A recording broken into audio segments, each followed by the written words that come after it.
Okay my dear students, आज हमारा chapter चल रहा है साउंड।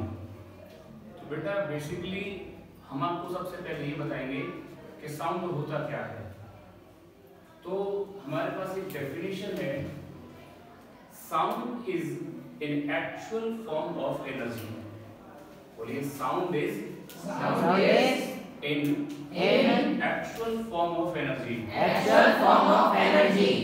तो ये बेटा साउंड है ना, ये वास्तव में ऊर्जा का एक एक्चुअल फॉर्म होता है। साउंड भी ऊर्जा का ही एक एनर्जी का एक प्रकार है। बस ये हमारे ईयर्स को सेंसेशन प्रोवाइड करता है और उस सेंसेशन के द्वारा हम लोग चीजों को सुन पाते हैं। ठीक, तो बेसिकली है क्या, ये जो साउंड है ये एक प्रकार का वेव है। तो चलिए पहले हम ये समझ लेते हैं कि वेव है क्या। तो बेसिकली जो वेव होती है बच्चे, वो वेव होती है आपकी दो प्रकार की। पहला तो हमने लिखा है यहाँ पर मैकेनिकल वेव और दूसरा होता है आपके नॉन मैकेनिकल वेव। तो मैकेनिकल वेव वो वेव होती हैं कि जिनके ट्रेवल के लिए किसी मीडियम की आवश्यकता होती है। विदाउट मीडियम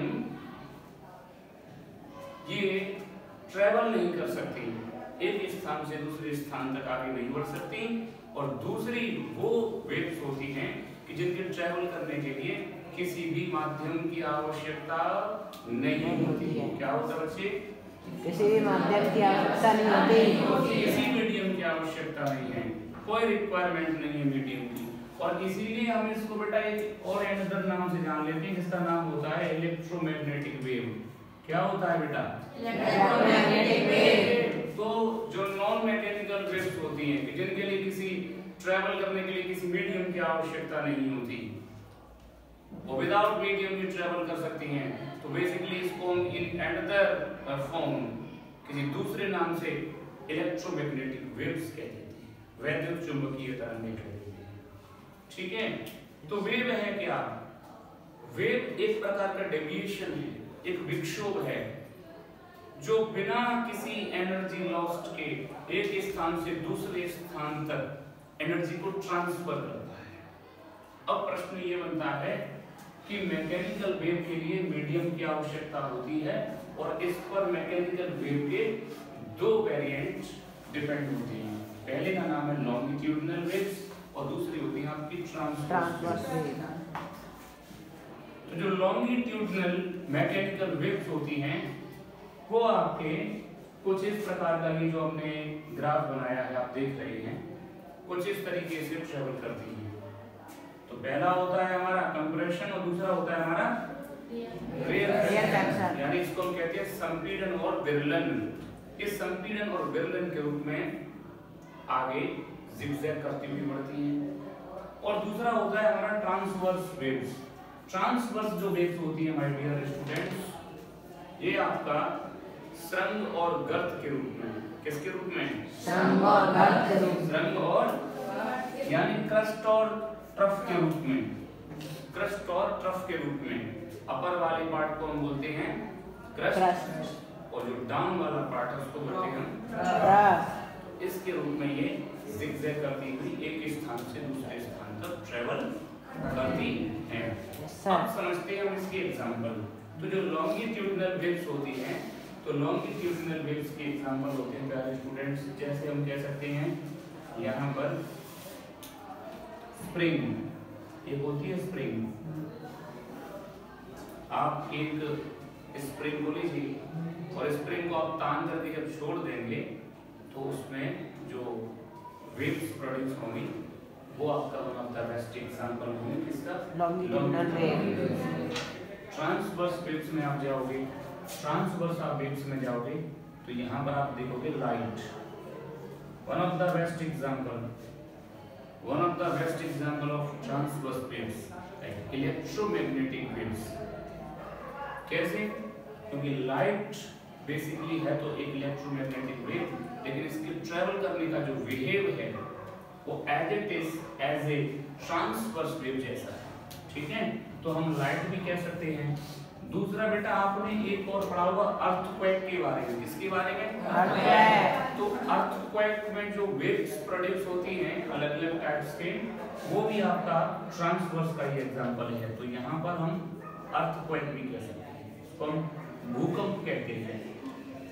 भूकंप कहते हैं, क्या कहते हैं? भूकंप। और तीसरा प्रश्न ये बनता है, जो हमारे समुद्र में उत्पन्न जो लहरें हैं, पानी के पृष्ठ पर, सरफेस पर उत्पन्न जो वेव्स होती हैं, वो वेव्स भी हमारी कौन सी होती हैं? उसको ट्रांसवर्स कह सकते हैं। तो यहाँ पर लिख सकते हैं हम वाटर वेव्स। ठीक है, ये क्लियर हो गया? किसी भी स्टूडेंट को कोई डाउट है, साउंड को लेकर के डाउट है, या मैकेनिकल वेव्स के दोनों वेरिएंट्स को लेकर कोई डाउट हो तो बताइए। ओके, तो चलिए हम समझते हैं। नेक्स्ट जो पार्ट आता है डियर स्टूडेंट्स, वो है नॉन मैकेनिकल वेव्स। तो नॉन मैकेनिकल वेव्स, जैसा कि हमने आपको पूर्व में बता दिया है कि इस प्रकार की वेव्स के ट्रैवल के लिए किसी भी मीडियम की आवश्यकता नहीं है। ये बिना मीडियम के बच्चे सूर्य से लेकर के पृथ्वी तक जो लाइट आ रहा है, प्रकाश जो आ रहा है, स्पेस के अंदर तो वैक्यूम है, एयर भी नहीं है, तो फिर सूर्य का प्रकाश सूर्य से हम तक कैसे प्राप्त हो रहा है? तो आप ध्यान रखिएगा, जो इलेक्ट्रोमैग्नेटिक वेव्स होती हैं, ये एक ऐसे सोर्स से उत्पन्न होती हैं जो कि बहुत ज्यादा हैवी होता है। बिकॉज सूर्य के न्यूक्लियस में केमिकल एक रिएक्शन होती है जिसका नाम है nuclear reaction, like nuclear fusion reaction. तो सूर्य के न्यूक्लियस में क्या होता है प्यारे स्टूडेंट्स, कि हाइड्रोजन डायरेक्टली हीलियम में कन्वर्ट होता है। जैसे हम यहाँ कह सकते हैं 1H2 plus 1H2 gives 2He4 plus energy.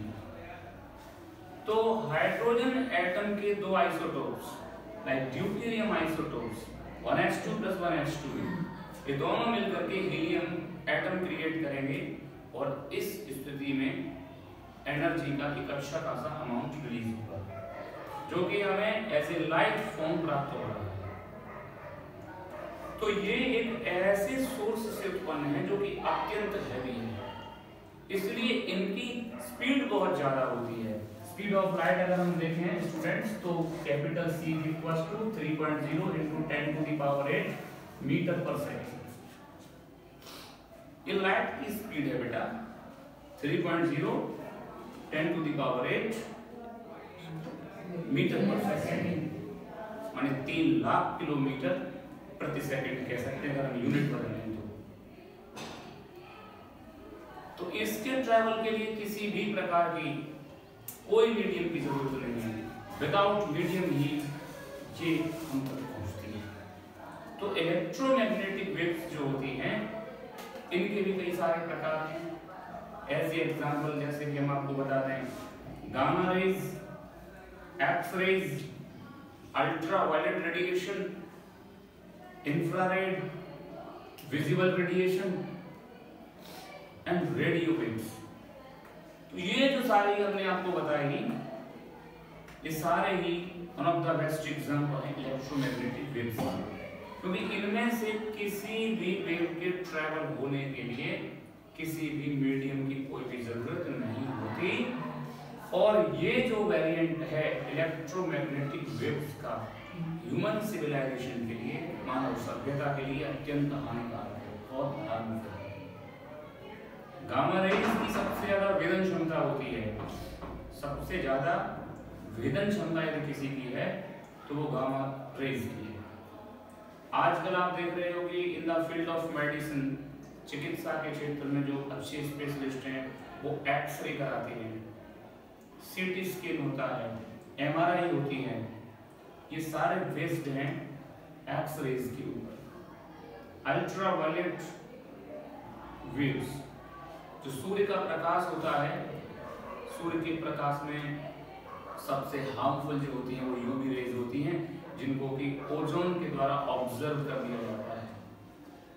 तो ये जो सभी प्रकार की हमने आपको वेव्स बताई हैं, ये सभी की सभी इलेक्ट्रोमैग्नेटिक वेव्स हैं और इलेक्ट्रोमैग्नेटिक वेव्स का मतलब है नॉन मैकेनिकल वेव्स, माने जिनके ट्रैवल करने के लिए किसी भी मीडियम की आवश्यकता नहीं होती और इनकी स्पीड है 3.0 10⁸ मीटर पर सेकंड। टॉपिक समझ में आया? Yes sir. Okay, thank you.